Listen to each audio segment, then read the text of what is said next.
एक बार एक व्यक्ति बौद्ध भिक्षु के पास जाता है और कहता है कि हे बुद्ध, आप मुझे कुछ ऐसा तरीका बताइए जिससे मुझे यह पता चल जाए कि मैं जो काम कर रहा हूँ वो सही है या नहीं। दुनिया चाहे जो भी बोले, मुझे कुछ फर्क ही ना पड़े, क्योंकि जब भी मैं समाज की सोच से हटकर कुछ नया काम करने की कोशिश करता हूँ तो मेरे माँ बाप ही मेरा विरोध करना शुरू कर देते हैं। कहते हैं कि तू ये नहीं कर पाएगा, ये तेरे बस की बात नहीं है। और जब मैं उनकी बात नहीं मानता तब वो कहते हैं कि इस फिल्म में कोई स्कोप नहीं है, अच्छे अच्छों की ज़िंदगी निकल जाती है इस फिल्म में, फिर भी कुछ नहीं कर पाते। मैं तुमसे ज़्यादा अनुभवी हूँ, इसलिए तुम्हें सलाह दे रहा हूँ। और यह शब्द सुनते ही मैं अंदर से हिल जाता हूँ। और जब मैं यही बात अपने दोस्तों या रिश्तेदार को बताता हूँ तब वो कहते हैं कि इतने बड़े सपने मत देखो, वरना मुंह की बल गिरोगे और फिर ना ही इधर के रहोगे ना उधर के। हे बुद्ध, आप मुझे कुछ ऐसा बताइए जिससे मैं अंदर से मोटिवेटेड रहूँ और दुनियादारी से मुझे कोई भी फर्क ना पड़े। बौद्ध भिक्षु उस व्यक्ति की सारी बातें ध्यान से सुनता है और उस व्यक्ति से कहता है कि तुम अपने जीवन में जो भी निर्णय लेना चाहते हो तो क्या तुम उस पर अड़िग हो कि तुम्हें यही करना है, या फिर तुम अपने निर्णय पर डरे हुए हो कि अगर तुम्हें उसमें सफलता मिली तो क्या होगा, लोग क्या कहेंगे। क्या तुम्हें असफलता का डर लगा रहता है? व्यक्ति ने कहा कि हाँ, डर तो लगा रहता है। आप चाहे किसी भी क्षेत्र पर काम करो, डर का होना तो स्वाभाविक है। असफलता का डर। भिक्षु ने उस व्यक्ति के सामने 3 पात्र रखे और उस व्यक्ति से कहा कि पहले पात्र में गांजा है, दूसरे पात्र में जहर है और तीसरे पात्र में गंगा जल है। तुम किसे चुनोगे? व्यक्ति ने कहा कि मैं गंगा जल चुनूंगा। व्यक्ति ने कहा कि अगर तुम्हारे माँ बाप तुम्हें जहर देंगे तो क्या तुम पी लोगे, या फिर इस दुनिया का सबसे नामी इंसान तुम्हें जहर देगा तो क्या तुम पी लोगे? व्यक्ति ने कहा कि मैं ऐसा कभी नहीं करूंगा, ऐसा करने का कोई मतलब ही नहीं बनता। बौद्ध भिक्षु ने कहा कि मैं तुम्हें यही समझाना चाहता हूँ, अगर तुम्हें साफ साफ पता है कि तुम्हें तुम्हारी जिंदगी से क्या चाहिए तो इस दुनिया की कोई भी ताकत तुम्हें नहीं हिला सकती। तुम्हें साफ साफ पता था कि जहर पीने से क्या होगा या गांजा पीने से क्या होगा, इसीलिए तुमने उसे लेने से मना कर दिया। लेकिन अगर तुम्हें यह पता ही ना हो तो क्या होगा? बाहर से कोई तुम्हारा मित्र अगर तुमसे बोलेगा कि भाई ये ले, गांजा पी ले, इसे पीने से कुछ नहीं होता, बस जवानी का जोश चढ़ता है, तो आप बिना किसी हिचक के गांजा पीना शुरू कर दोगे। क्यों? क्योंकि तुम्हारे मन में शंका थी।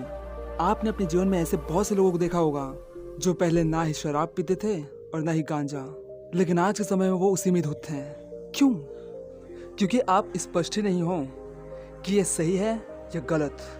कारण यही है, लोगों में स्पष्टता ही नहीं है कि उन्हें जीवन में करना क्या है। तब व्यक्ति पूछता है कि ये स्पष्टता आएगी कैसे? बौद्ध भिक्षु कहते हैं कि आत्मज्ञान से।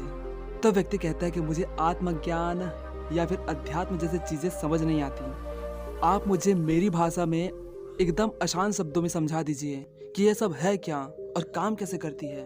तब बौद्ध भिक्षु कहते हैं कि तुम अभी 24 घंटे किस में व्यस्त हो? बाहर जो प्रॉब्लम है उसे सॉल्व करने में, या जो तुम्हारे अंदर चल रहा है उसे सॉल्व करने में?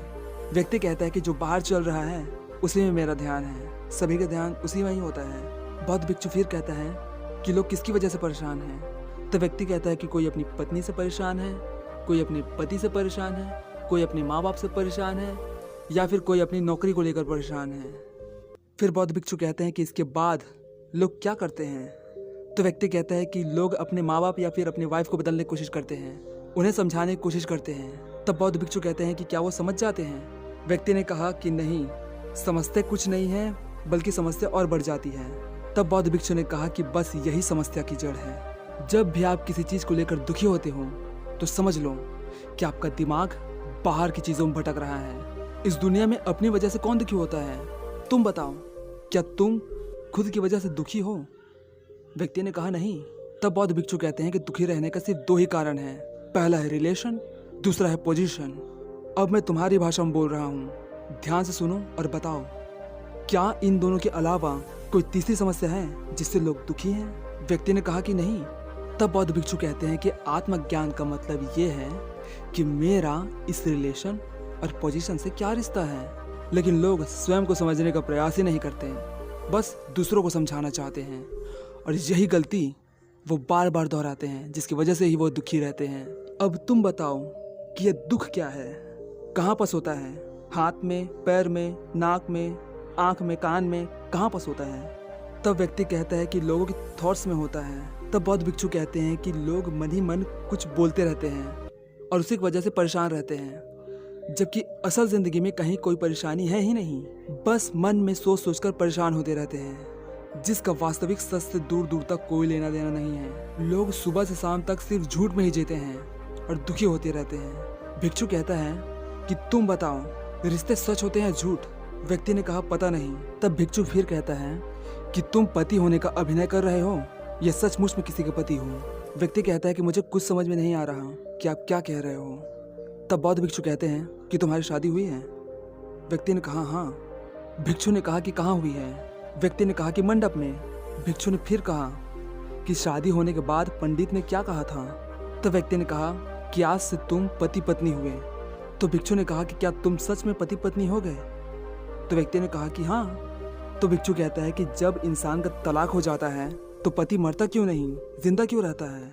व्यक्ति यह शब्द सुनकर अक्का बक्का रह जाता है और कहता है कि आप ये क्या बोल रहे हैं? तब बौद्ध भिक्षु कहता है कि जब इंसान का तलाक हो जाता है तब वो क्या होता है, पति या आदमी?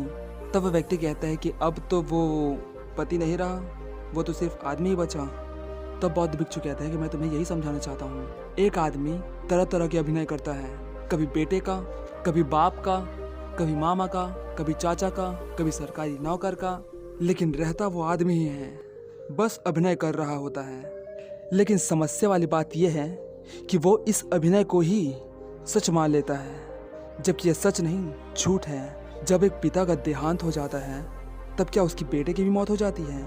नहीं, बस उस बेटे का व्यक्तित्व खत्म हो जाता है, बचता सिर्फ आदमी ही है। लेकिन लोग खुद को पति, बेटा, मामा या बाप समझने लग जाते हैं और लोगों को अपने अनुसार ढालने लग जाते हैं, जबकि ऐसा कुछ होता नहीं है और लोग दुखी हो जाते हैं। तो अब तो आपको पता चल ही गया होगा कि ये रिलेशनशिप का चक्कर क्या है और इससे बाहर कैसे आया जाता है। अब बचा पोजीशन। अब ये क्या है? जब आपको कोई अच्छी नौकरी मिल जाती है तब आप खुश हो जाते हो और जब वही नौकरी चली जाती है तब आप दुखी हो जाते हो। ऐसा क्यों? क्या ये सच है या झूठ? व्यक्ति को कुछ समझ में नहीं आ रहा था कि वो इस पर क्या बोले, क्योंकि वह जिंदगी में पहली बार सच का सामना कर रहा था। तब भिक्षु ने कहा कि पैसा सच है या झूठ? तो व्यक्ति लपक के बोलता है कि पैसा सच है, क्योंकि पैसे के बिना इस दुनिया में सरवाइव करना बहुत ही मुश्किल है, पैसे के बिना जिया ही नहीं जा सकता। बौद्ध भिक्षु बोले कि तुमने सच कहा, अब बताओ कि ये पैसा आता कहाँ से है? व्यक्ति ने कहा कि नौकरी से।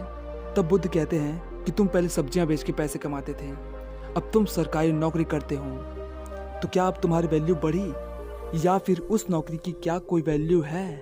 तब व्यक्ति कहता है कि हाँ, उसकी वैल्यू है, समाज में इससे नाम बढ़ता है, लोग आपकी इज्जत करते हैं। तब बुद्ध कहता है कि अगर नौकरी चली गई तो? व्यक्ति असमंजस में पड़ जाता है, उसे समझ में नहीं आता कि वो क्या बोले। तब बौद्ध भिक्षु कहता है कि तुम फिर से जाल में फंस गए, तुम सरकारी नौकर बन गए हो या उसका अभिनय कर रहे हो। यह बात सुनकर वह व्यक्ति खुश हो गया और बोला कि मैं तो सिर्फ अभिनय कर रहा हूँ। तब भिक्षु कहता है कि अब बताओ, अगर तुम्हें नौकरी से निकाल दिया जाएगा तो तुम क्या करोगे? तब वह व्यक्ति कहता है कि नौकरी से निकालते ही वो नौकर खत्म हो जाएगा और बचूंगा सिर्फ मैं, और मैं तो एक आदमी हूँ और एक आदमी कुछ भी कर सकता है, किसी भी मुकाम को हासिल कर सकता है, लेकिन वो नौकर जो अब नहीं रहा वो कुछ नहीं कर सकता। तब वो बौद्ध भिक्षु कहता है कि हमें जीवन में कुछ नहीं बनना, न माँ, न बाप, न बेटा, न पति, न ही सरकारी नौकर, कुछ नहीं बनना, बस अभिनय करना है। तो अब बताओ कि तुम्हें अपने जीवन में क्या बनना है? फिर व्यक्ति जोर जोर से हंसने लग जाता है, क्योंकि उसके सामने अब जीवन का असली सच खड़ा हुआ था। व्यक्ति हंसते हंसते कहता है कि मैं अभी तक सिर्फ झूठ के पीछे भाग रहा था, जबकि सच तो यह है कि मैं आदमी हूँ और मैं कुछ भी कर सकता हूँ और इस दुनिया की कोई भी ताकत मुझे दुखी नहीं कर सकती। मुझे उम्मीद है कि आपको ये कहानी पसंद आई होगी। कहानी पसंद आई हो तो वीडियो को लाइक और चैनल को सब्सक्राइब कर लो। आपका दिन शुभ हो। धन्यवाद।